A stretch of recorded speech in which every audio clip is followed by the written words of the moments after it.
Hai kawan, selamat datang di channel Anggri Rizdiani. Pada video kali ini, kita akan membahas beberapa tokoh di tanah Nusantara yang berhasil mengalami moksa. Moksa sendiri memiliki arti meninggal dunia tanpa meninggalkan jasad.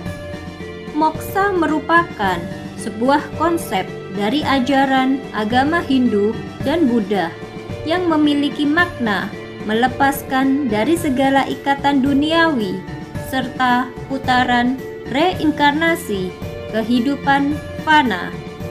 Dan hal ini sudah dikenal di tanah Nusantara sejak beratus-ratus tahun yang lalu, sejak zaman kerajaan. Dan berikut adalah tokoh di tanah Nusantara yang berhasil mencapai moksa. Yang pertama, Prabu Jayabaya.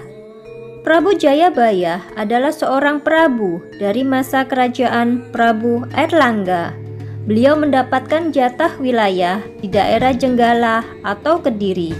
Saudaranya yang bernama Jayabasa memiliki jatah wilayah yang berpusat di Panjalu atau Daha.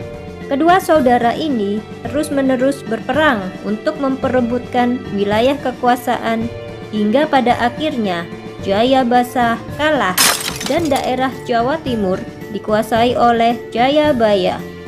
Dengan pusat pemerintahan di Kediri, walaupun menjadi raja yang sangat terkenal dan berhasil membuat kerajaan yang diperintahnya memasuki zaman keemasan, namun perasaan berdosa dan juga bersalah karena telah membunuh saudaranya sendiri, Jayabasa telah menghantui perasaan Jayabaya. Kesaktian dan keberhasilannya telah menjadikan dia sebagai seorang pinilih atau pilihan menurut agama Hindu. Kemudian hal tersebutlah yang membuatnya tidak pernah meninggal dunia. Karena itu dia melalui proses kematian normal dengan cara moksa. Jayabaya menghilang tanpa jejak setelah melakukan tapa moksa di desa Menang, Kabupaten Kediri. Yang kedua, Sabdopalon Noyo Genggong. Menurut banyak pakar, Sabdopalon Noyo Genggong merupakan nama lain dari Semar, yaitu salah satu dari Punokawan. Walaupun banyak orang yang mengatakan bahwa Punokawan termasuk Semar di dalamnya adalah tokoh fiktif, namun tidak sedikit yang mempercayainya bahwa Sabdopalon merupakan seorang tokoh spiritual Prabu Brawijaya V yang merasa kecewa akan keputusan rajanya yang memeluk agama Islam. Sabdopalon kemudian memutuskan untuk pergi dan menghilang dengan cara moksa setelah Prabu Brawijaya V menjadi mu'alaf. Yang ketiga, Mahapati Gajah Mada. Gajah Mada merupakan seorang Mahapati dari kerajaan Majapahit. Ada dua versi mengenai akhir hidup dari Mahapati Gajah Mada. Menurut kitab Negara Kertagama, Gajah Mada mengalami sakit dan akhirnya beliau meninggal dunia pada tahun 1364 Masehi. Dan versi yang kedua, setelah meletusnya perang bubar, ia dipersalahkan karena telah melakukan tindakan tersebut. Kemudian ia diberikan tanah perdikan atau tanah pemberian di wilayah yang jauh dari kerajaan Majapahit. Hal itu ditujukan untuk menjauhkan pengaruh Gajah Mada pada Prabu Hayam Wuruk. Setelah Prabu Hayam Wuruk meninggal dunia, Gajah Mada diadili.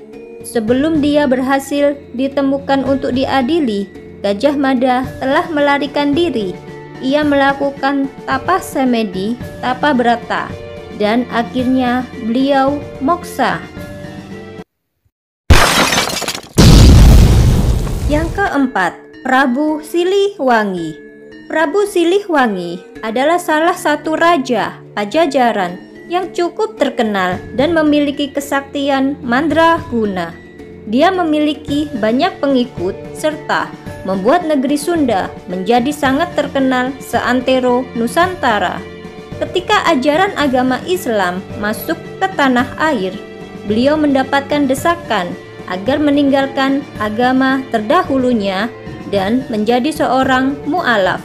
Dikarenakan hal tersebut itulah, kemudian Prabu Siliwangi memutuskan untuk menyingkir dari kerajaannya dan beliau tidak berkenan untuk masuk ke agama Islam. Sebelum mengambil tapa moksa, dia memberikan wejangan kepada para pengikutnya untuk memilih sesuai keinginannya sendiri. Yang kelima, Prabu Brawijaya V. Seperti halnya Prabu Siliwangi, Prabu Brawijaya V adalah raja kesekian dari kerajaan Majapahit. Beliau memutuskan untuk moksa setelah melarikan diri karena kerajaannya dihancur leburkan oleh kerajaan Kediri. Sebelum moksa, Prabu Brawijaya V masih memeluk agama Buddha, dan di akhir keberadaannya dia meminta kepada Sunan Kalijaga yang merupakan keturunannya atau cucunya untuk mengislamkannya. Setelah menjadi seorang mu'alaf, Prabu Brawijaya V melakukan tapa tingkat akhir di Gunung Lawu dan beliau moksa. Nah, demikianlah kawan beberapa tokoh di tanah Nusantara yang berhasil moksa atau menghilang tanpa jejak.